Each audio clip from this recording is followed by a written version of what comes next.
Tara, samahan niyo ako maglakad-lakad dito sa aming probinsya. Ito nga pala ang tanawin dito sa amin.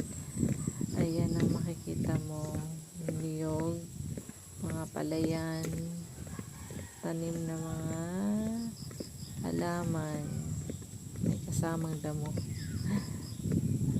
Papunta nga pala ako dito sa bahay ng aking lolo.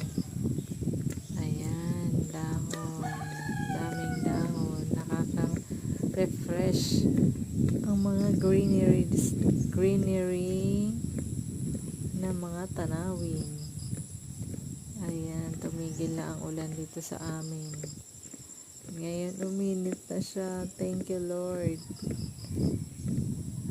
Ayan, may kawayan, mga presko dito sa amin. Ayan na. May bakas pa ng ulan, may tubig pa sa gilid ng daanan.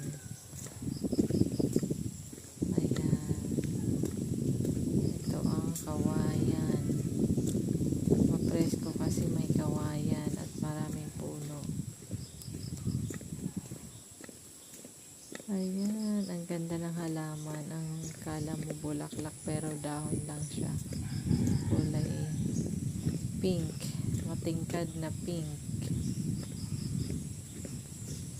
Ayan yung dating garden, hindi na naasikaso o nabayaan na gawa ng laging naulan dito sa amin. Konting ulan, tutubo na agad ang mga damo. Natatalo ang mga tanim.